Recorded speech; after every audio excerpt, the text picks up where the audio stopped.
Hey everyone, and welcome to Almost Cancelled. I am Peter, that is Connor, and we are going to talk about Marvel's Runaways, Season 1, Episode 3. It's called Destiny, which is a good double meaning because the character's called Destiny, but also Destiny as a concept. Full spoilers for the episode, as always. Connor loves it when I focus on puns and... Usually I can get past it, but you're starting with the puns. Let them realize what you're here for before you get to the puns. Yeah, I don't want to make anyone run away from the review.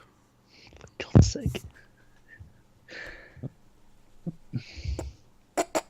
Hold on. So, Episode 3. We start with a flashback to 10 years ago, which, you know, all the adults look the same. And Connor's off his pop I shield. did. I did that in my frustration at your shit Runaways gag. So, we're at a funeral. It's actually Molly's parents before she was adopted by Gert's parents. And she's also adopted, admittedly, but what's the thing she is? I don't think she is. Is she not? Okay, fair enough. I thought they were both adopted. I thought that was their thing, as these new age parents who, but you know, maybe she's not, but Molly definitely is. And it's like, oh, this is her parents. They died mysteriously in a fire. There's a little bit of speculation going around. We see they're going around at the afterwards. Jeffrey's kind of coming up and being like, why she got a burn on her hand? Was she's lighting some fires recently? Was she? And just it's a little bit of that. I think what this effectively did, as an opening, it maybe went on a little bit too long, but I think it effectively made me like Gert and Molly's parents a little bit. They seemed like really nice. I mean, they always have done, but I feel like here, like the way they actually come up to Molly and sort of ask if she wants to live with them. I think it's that they seem the most genuine of all the parents. Yeah, they're very human. Because even when they're like debating like behind the closed door in the kitchen, they're kind of like, it's not that they've done anything. They're like, hey, we spoke to them that night. What if they think we did something? But it doesn't sound like they actually did anything. So it's kind of, they're coming across. And even later on in present day, like they actually make a point of saying, oh, now that we've kind of finished, we can stop hurting people. They seem kind of happy that they don't have to do that anymore. Yeah, they're talking about moving and stuff. Yeah. Kind of getting away from it all. So, I mean, obviously they've still been doing what they've been doing with the Pride, but at least they seem to want to not be doing it, which is maybe more than some of them can say. Whereas Victor is like just seems evil all the time, and Nico's mother as well, Tina, that's her name. I'm still remembering all the parents' names, but like they seem like super evil all the time. Like they want to like destroy your soul every time you look at them. That's kind of how they are. But yeah, so you had this funeral flashback, and it led us into sort of present day, and Molly's looking for her pin that she's lost. Of course, we know that Alex's father's got it, but which kind of sets up one of the main plots. They all kind of have their own thing, because the kids get together, they all sort of like form a plan. There's some little moments where Gert kind of wrangles it so that Chase is coming with her, when he was originally going to go with Carolina. So I'll give it credit, like it's kind of a love triangle, but at least so far, I like how they're doing it in a sort of realistic way. To a point, I think it's just for me. It's kind of one element amongst a few where I felt the teenage drama this episode. Well, they're going to have teenage drama. Yeah, but it felt a bit too much in one episode compared to the last few. Yeah, maybe. I don't know. I feel like that whole thing where she sort of like she makes an excuse for why he should go with her and not Carolina. To me, that felt like a very realistic like teenage moment where you kind of wrangle it. You sort of stack the deck in a weird way. Yeah. Like I said, that one wasn't as bad on its own because that was one of the earliest examples. Yeah. Well, what ones were bothering you specifically? It was just I'll think of them when they come through. Okay. When we go through the plots, because I'm just like I know there was a few times that I felt it in the episode. So they all get like a little mission, mostly to investigate their own parents, for more or less. But some of them pair up, some of them do other because they can be in their own homes. Well, obviously, I'm not faulting the logic. I'm not faulting the logic. I'm just saying. But so we get various things from that, and I think we'll go with Molly first, who's not actually doing anything in terms of investigating, but we basically have Alex's mother is like, okay, she might know something because of that pin, right? We've got this drug. We've got this drug that Gert's parents have whipped up that'll make her forget things. I'll inject her with it, even though it's dangerous, because they can't. If she saw anything, we have to make sure like nothing will come of it. Yeah, and they made a point of saying they've used this on someone else, and they're a bit out of it now. Didn't go so well. Although the fact that Gert's parents are getting like parties thrown for them and it's like finally done implies that they've maybe perfected it. No, no, You would think, could be. because they're talking about application, they're talking about giving it to PTSD Yeah, that's victims true. and stuff. So, but she conveniently runs into Molly at like a coffee shop, and is like, "Oh hey Molly, why don't we talk?" And Molly's getting very edgy. She makes an excuse to run to the bathroom. Uh, or cramps, which I have been an thought it issue. was really weird. She seemed to leave her phone on the table. Did she? Oh, fair enough. I could have sworn she did because she was listening to music with it, and it was on the table in front of her, and I'm sure it felt. I'm sure I remember it lingering on it after she ran off, and I thought that the mother was going to look at the phone and see the text. Oh yeah. I guess you just explained that with panic more than anything Yeah, else. yeah, yeah. But I actually, I really like this whole sequence though. Once she gets in the bathroom and she pulls a cuckoo's nest by ripping the toilet out of the floor, and then rips off the. Well, she goes to rip out the bars and instead just rips off a chunk of the wall because the bars are too strongly in there. Yeah. And this was all amusing just to see that she was like, oh cool, I just did that. But then she gets outside and we've seen that she, like, if she does anything too powerful, she just kind of like faints, like she has to like rest to recuperate. So she gets outside the building and she just immediately hunks and she's like, oh crap, and she just falls asleep next to the dumpster. And that was funny enough. But then when I need to remember the names. Where am I? There we go, Catherine. When Catherine comes outside and she just like I'll call you back when I find Molly. Oh wait a minute. And Molly's just That was easy. yeah, she's just like lying against the dumpster, and I thought that was really funny. Like, because I thought it would maybe have been almost like I mean I thought it was funny when she fell asleep, but I thought maybe it would have been too easy for her if she wasn't found. But the fact that Catherine walked outside and immediately just found her, I thought was like, okay, fair enough. You paid that off quite well. It's very funny. It was pretty amusing. Yeah, she basically gets out of it by giving her this story about the older kids made me go into his study to see if there was the liquor cabinet was unlocked, and it sounds believable enough. And you get as well. I think this is where maybe the flashback actually has benefit to the episode because it. What are you doing? Nothing. My phone just fell. It's on a stand on the side, and it just fell off when I moved my arm. Suspicious. So, but It's always on a stand. But I think because we see this context of they were friends with their parents before, and they're all kind of sad about it in the flashback. When Molly starts talking about not knowing her mother, like you feel like maybe that's tugging on a heartstring a little bit. It makes her sympathise in a way that maybe she wouldn't have done had she not brought that up. So Yeah, and then obviously she chooses not to drug it. she chooses not to drug the adolescent. Yes, that's what happens. Usually a good thing. It's usually well. I like that they're not painting the parents for the most part as like just outright evil scumbags. They all have morals to an extent. They're just doing something really awful along the way. Some more than others. Well, some more obviously. We mentioned how evil Victor is, but Yeah. yeah. So that was Molly's thing more or less. We'll jump over to Chase and Gert, who go to his place. They go to his dad's lab.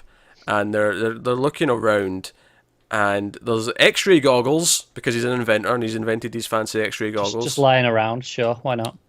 In his lab, which might be locked, Yeah, I'm sure. but I mean, I'd still put them away. They're in a case. Barely. On a glass little case. I don't know why They're on display. in his lab, in his private lab. I don't see why this is an issue.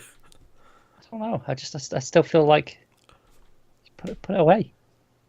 That is then put away. I don't know.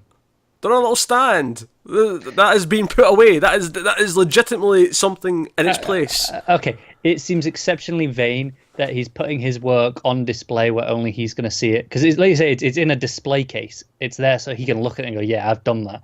That seems... I didn't really get that from him, in general, about his personality. I don't know. It doesn't seem like a character to me. Okay. He seems obsessed with his accomplishments, so I don't know. It kind of works.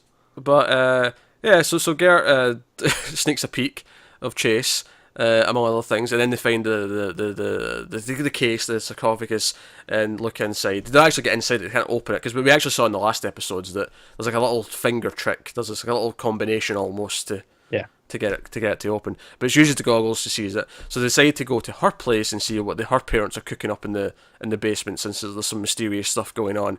And the goggles don't really work. So they go inside and we get our first proper glimpse at the Velociraptor. Yeah, definitely the highlight of the episode. It was pretty good. Well, I don't know if I'd say it's a highlight, actually. Oh, it easily is. I don't know if I'd say it's a highlight, but I enjoyed the Velociraptor. I enjoyed their shock that the Velociraptor, especially since earlier on in the episode, they're just kind of like, there's no monster in the basement, Molly. Go on, stop being a kid. Stop being a little kid. Like, fob off over there. But so that's kind of their thing. I enjoyed Alex and Nico's little story, because Nico basically sneaks into her mother's like office and gets the staff, and she eventually gets to it. She unlocks it with a little trick in the drawer. Basically, her mother's version of Alexa kind of opens it for her and talks to her. Yeah, she's got her own like when you say her own version, it's like her own invented version. By the sounds of it. And she's looking at Amy's diaries in the desk, and she's looking at it, and there's like one of those like cut out paper snowflakes, and she's looking at it, and she's thinking about snow as she's holding the staff, and then snow starts to fall inside the room, of which she starts to freak out at, and I enjoyed that. But more what I enjoyed though was when Alex shows up and like, okay, so snow. It seems to be that only her family line can use the staff, because when he tries to take it, it like gives him a little jolt and then just like shuts and closes up. Yeah. Which, by the way, I got a crack out of her using the staff, the bottom of it, to like pry open the desk. Like the other end of it's got the powerful, like, we can do anything with this end, but no, she's prying the desk open, the drawer open with the other end. I thought that was got to use a lever. Oh, that's kind of funny. But yeah, I cracked up at them trying to hide the snow as her mother's on the way home. Like they're like rooming the snow. They've got hair dryers out. They're trying to like melt it and like sweep it away. And I'm like, no, this would look so wet if you achieve this. Yeah, it was pretty amusing. I thought the snow actually looked a bit rough on the ground. Like, I don't know, it looked a bit fake when the bit when it was falling. The CG that looked alright, but when it was on the floor was a bit. Snow's one of these things in movies where I often have a sort of suspend my disbelief with. Like, you kind of have to, because unless they actually go to somewhere that's snowing, which you can sometimes, but sometimes you can't. But in this case, you can't, because it's the whole point is it's inside a room, and it, depending on what they use to emulate the snow, sometimes it can look really bad. Like, and sometimes the way they kick it just doesn't look right. Yeah, it looks really powdery. Powdery is. I was gonna say like dusty. So I don't know. I was just kind of used to that in movies and TV, though. I know, but it always annoys me. Yeah, but no, I actually. It's funny because you mentioned the teen drama, and I actually don't mind the teen drama with these two so much. Okay. Because so the mom's come home and she's like, okay, we need to make this convincing. Again, kind of like how Molly told the kind of convincing like teenage story. Yeah. It's like, right, I'll take my top off and you get on the bed, and but all of it was very well handled, I thought, in the sense of the awkward humour of like him being like, okay, right, I'll put my hand somewhere, and she's like, no, don't touch there. It's like, well, what do I need to make this look convinced? You know, like the little bickering back and forth before the mum walks in the room. Like, I was getting. I thought this bit was all right. Yeah. Yeah. I didn't have a problem with this. Oh, so you didn't like the actual kiss outside? Yeah, it was the after bit that I was kind of like, already. I don't have a problem with it. I wouldn't necessarily say I like it that much, but I wouldn't say I have a problem with it. I don't know, just felt a bit early. I feel like her reaction to it kind of sold me on the moment. Like, it wasn't, especially since she's the sort of the dark gothy character who's always looking menacing. She's always brooding. You know, she's a brooder. Yeah. Like her smiling after it, like, and not in front of him, not like admitting to him, oh yeah, I wanted that kiss. Like she does it afterwards when he's not looking. I don't know. For me, I think you have to expect an element of teen.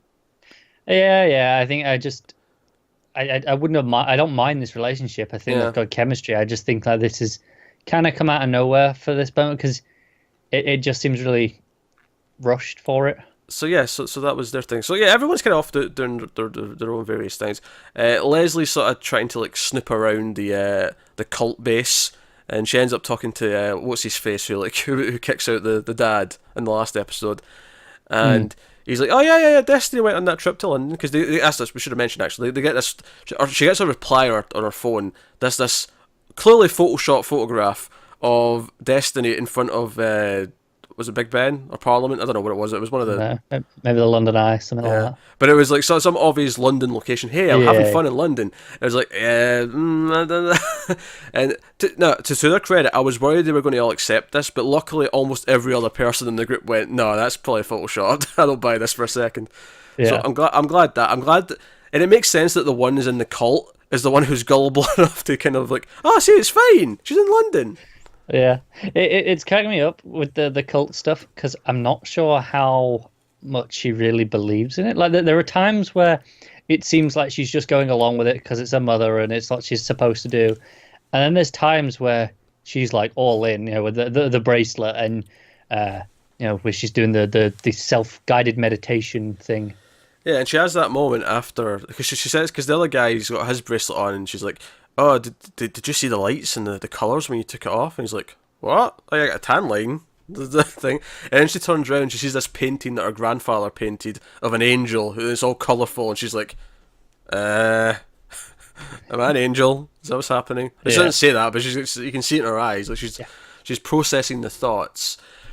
But no, so that was kind of her thing. So yeah, the episode's very scattershot, which I think is maybe the biggest complaint I can have against it is obviously we're not speaking about what the parents were mostly doing yet, but like several parents have their own plots, several kids have their own plots. It's weird because I'd say it lacks focus, but it's not really focus because it is all focused around what's happened to Destiny. Yeah, thematically everything's linked together. But it just feels like there's so much going on. Yeah, I think it's maybe just a symptom of having all these characters not deciding that this has happened yet. Which, if I recall from the book when I read it, I don't remember there being this investigative period before they take action. Right. So I think they're fleshing it out a little bit and making them like rather than just immediately believing what they just saw, they're actually questioning it and saying, okay, what's going on? Which I don't necessarily dislike though. Like I feel like. No, I don't either, especially as what they saw wasn't exactly damning for certain. Like, because they didn't really get a good look at what happened. Yeah, they didn't see, like, because I think in the book they just flat out see like a knife or something, like, stabbing the girl or something. Like, it's more blatant. More obvious. Yeah, this here is like, okay, there's definitely something going on, but to leap to, they're sacrificing people is. And I think dramatically that has like some merit to it because like the idea of like the slow process of maybe considering that our parents are bad people before, rather than just having it proven to them immediately. Yeah. There's maybe an interesting idea there. But, of course, so there's teases throughout the episode. Obviously, we had hints of an affair last episode, and then this episode we see exactly who's involved. And it's not surprising, actually. There was actually some hints as well as to who the guy was in last episode. It's more clear now, but it's actually Nico's father and Chase's mum. Which, by the way, both of their spouses are like the two scariest looking people on the show. So I don't, I don't fancy their luck when they find out. Yeah, it's not gonna go well, is it? But it's really obvious in this one that it was him because like she keeps like Tina keeps trying to like initiate a date or we should do something. It's been a long time since we've been intimate. It's been a long time since we've had time on our own and that kind of thing. And he keeps trying to sidestep it. And they're at this fancy restaurant and she tries to like take off her pants to like. Get him going, and so I've booked a hotel 5 minutes away, and she actually tries to use the fact that this was a 50 Shades of Grey thing, and you know what, I hate that I know that's what she was referencing. I hate that I know that. It upsets me. Ugh, yeah. But to his credit, he's like, we're not in some trashy movie. Like that's the response. That's the response. You're right. It is. Yeah. Any chance you get to put that down, you do it. Yeah. So I like the affair from the point of view of what it does to the other characters. I don't know if I necessarily care about the affair when they're together. Like when they're in the hotel later and they're just sort of like, it's like, oh, should we have a life together after this? I'm like, This is another one. When I say teenage drama, I'm kind of lumping this stuff in with that as well. Like it feels just trashy. Yeah, it feels a little bit trashy. Like I say, I liked it when it was like Tina and him, and he was like sidestepping everything. That was kind of entertaining. I think it's inherently that their partners are more interesting than they are. So I'm more interested in how it affects them than actually seeing their relationship. I don't really care about their relationship. I just want to see the fallout. Yeah. Hey, but that's something. Sometimes we don't even want to see that. No, that's true. Sometimes I don't want to see anything to do with this, whereas this has some things going for it. I also think it's more palatable because we're introduced to it already. You know, like this is started off as, oh no, this is already going on. We're not going, oh, let's have an affair. You know, at the start of it. It's like, It's this is established. Yeah, no, it makes a fair bit of sense in that sense. So you get all these things, and we see that the so apparently it's become more clear now as well that the sacrifice was to heal this old dude with the mask on and the cult. I did think that's what it might have been because they talked about immortality before. Yeah. That was the weird thing though. When they said that the first time, I was like, "Yeah, but who's it for? Is it for this person who seems to be dying? Or is it one of them? Like, is it all of them?" Like, and they mentioned, you know, that this is the last time they'll need to do it. So if they've done it, are all the rest of them immortal already? They might be, yeah. I don't know. But the dude's not getting any better, and of course I'm thinking, oh, it's because Destiny's not actually dead, or it's for some other reason, right? Because obviously we ended last episode with her seemingly waking up out of the box in front of Victor, but we actually find out, at least it kind of plays with it, because in this episode Victor is like, she's behind him saying, oh, please let me go, Victor, and then he turns around and she's not there. It's like, oh, this is just his guilty conscience. So was she even there at the end of episode 2? Was that just him hallucinating? Is that him actually growing a conscience? But then at the end of this episode, we end with a big cliffhanger that our body's washed up. So it seems like she was there, and then he's dumped her. Yeah. He's disposed of her. But she wasn't there when they saw her in this episode. That was definitely a hallucination. Yeah. At first, I did consider was the first part of that real, and then the next part was that, because, you know, the next part transitions into his wife. And I was wondering, oh, okay, was she there in the morning, like, or, you know, and then now he's sitting there and he's hearing her, but it's actually the wife. It was the same scene though. It was, but it was split into two parts of the conversation. Like, you know, it looked like that to me. Oh yeah, it was, but it wasn't like any time passage. No, it wasn't. That's what I mean. Like, at first, I was wondering if it was supposed to be like that, but then as the episode went on, it was clearer. Yeah. I think it was clear that was a hallucination at the time, but it at least implies right now that he dumped the boy. Like he killed her. Yeah, I think that's a relatively safe assumption. And got rid of her once he found out she was there. So of course everyone sees this on TV at the end, and it's like, oh well, that means we have to do another one. That's basically the action. Yep. Be interesting to see who they try and pick now. I wonder if they try Molly, because they might go, oh, she's not really one of our kids, or. Yeah, no, I can see it. Although that said, is she too young? Because they made a point of saying 17. 17. Yeah. So I don't know. Maybe that she is too young for that. That is very true. Yeah. Also, some other tidbits here to point out: the guys that Chase beat up, that were trying to like assault Carolina at the party, aren't very happy with them, because of course they should be outraged that they were stopped. Yeah. How dare he? Yes. Yeah. But, again, this is another one of those bits where I'm not really into this plot. I mean, I can't really say if I'm into it or not yet. Like, I don't know what they're doing with it yet. No, I get that. Just the idea right now, I'm like, okay, I thought this was kind of done with, and I thought it was supposed to be just a moment for him, and showing us in the first episode that no, he's not a bad guy. Which is, but now coming back to it, I'm kind of like, I didn't really need to have more of this stuff. I don't know. I think the reason why I'm not particularly worried about that is because they seem to be having a good sense of their pacing and how much time they spend on things. So even when it's a little thing I don't like, it doesn't seem to be like focused on it so it's bogging down the episode of the pacing. Well, that's true. Because I still think the first episode is my favourite of the three. Yeah, I'd agree with that. But this episode kind of showed me that even when it's kind of a bit more fragmented, and even though I think it was jumping around a lot in this one, and I would have liked it to be a bit more focused on maybe just the kids, perhaps.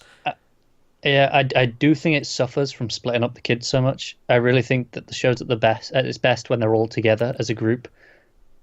Yeah, at least if they were all in pairs or triples, maybe. Yeah. Or something like that. Even that, I find the individual pairs less enjoyable to watch as the whole group. I don't know. Like I said, I think this is at its best when they're all together.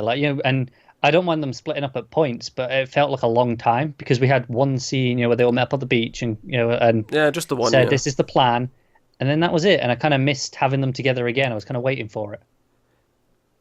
Well, I have to imagine the reaction from them when they see that Destiny's dead, like because it'll be like, no, that message was a lie. Like they'll know that was. There's no disputing that after that. Yeah, definitely. And like that must like then make them more suspicious. Okay, well, not only did they maybe do something wrong, someone tried to cover it up. Like this is serious. So, I'm looking forward to the actual running away of Runaways. Yeah, me too. So, and I don't mind them building to it because it is kind of a big decision to make, even as a kid. Like you don't like so it has to build to like them making that choice. Oh, definitely. Yeah. So I get that because obviously once that happens, the parents may still be trying to do what their plan is and this school and whatever their ultimate goal is here, but a lot of their mission must then at that point be hunting down their kids and try to get them back. Yeah, you'd assume. I mean, and the question is, when the kids decide to run away, do they just go, or do they try and stop someone else being sacrificed now? And do they try and prevent this going forward? I actually wonder if that'll be the catalyst for it. Is that they'll see that they're trying to do it again, and because Destiny turned up dead, they know that the ending is not going to be pleasant. Yeah, well, that makes sense. So I can see that being the catalyst for it. I just wonder where it's going to be because I sadly think there's a chance they won't actually just make the choice to run away until the end of the season. I think there's a chance that'll happen. I agree. Which isn't a complete killer, don't get me wrong, but I would like it to happen before then and actually get some of what the main real show is going to be once that happens. Yeah, I know what you mean because it feels like we're going to spend a lot of time sneaking around the houses, doing these plans, investigation. And like we said, we got to build to that, but I can see it going on a full season where it only needs to be maybe half.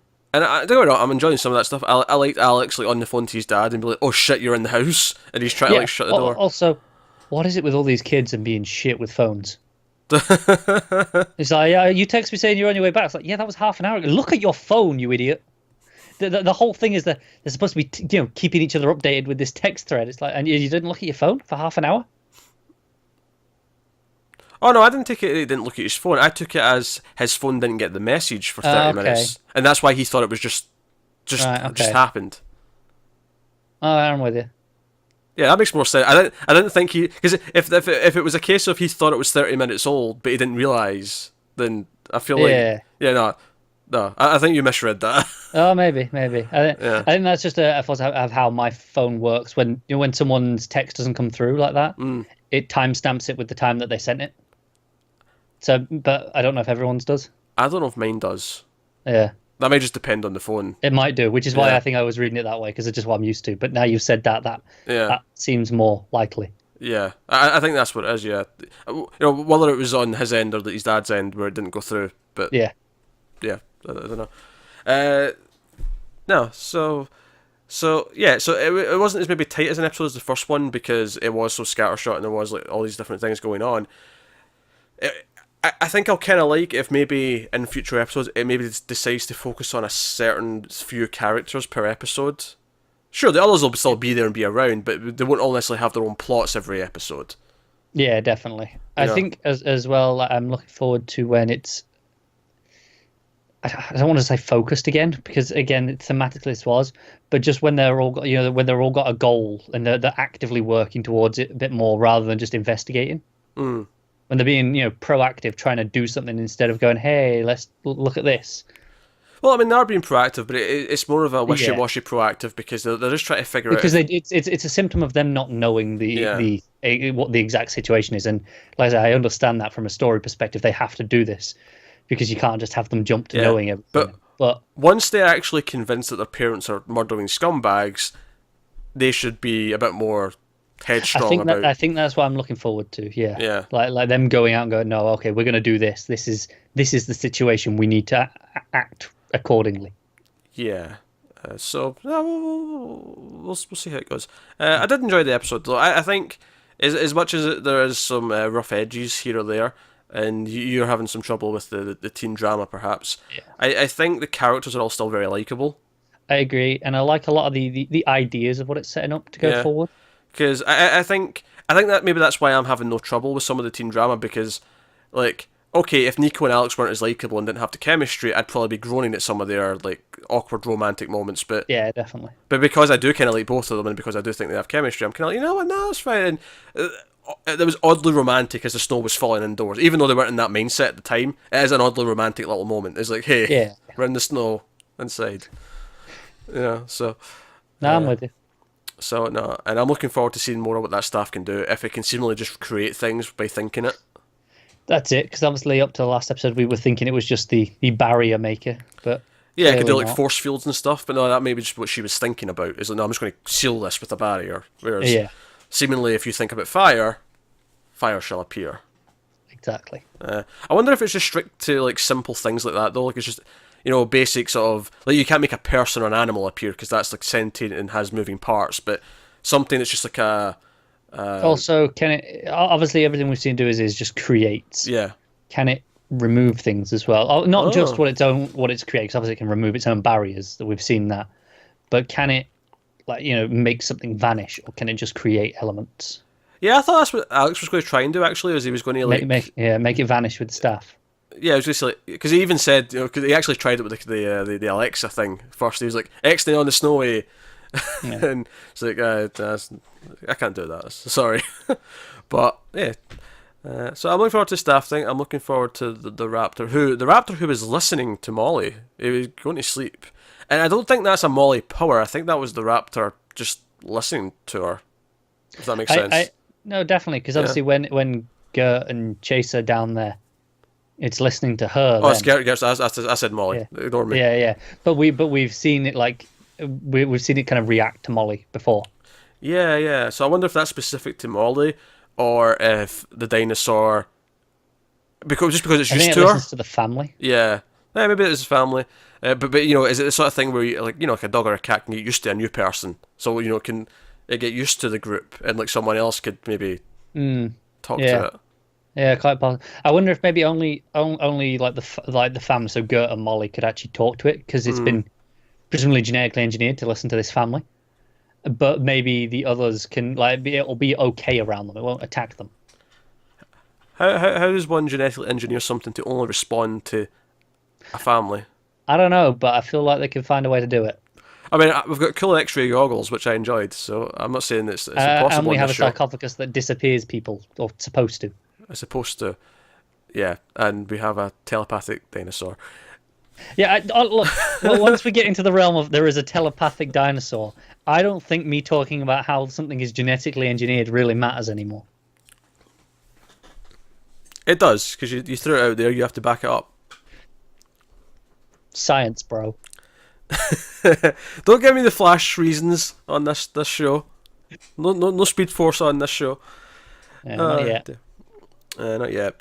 So that is Runaways episode 3. By all means, let us know what you thought of the episode in the comments below. Like, subscribe, all that stuff. Get us on the Twitters at mailed_fuzz for channel updates. If you want to support the channel, head over to patreon.com/mailedfuzztv. You can do that over there, but otherwise, that is us. So thank you once again for watching. Keep watching TV, guys. Have you got any vanilla?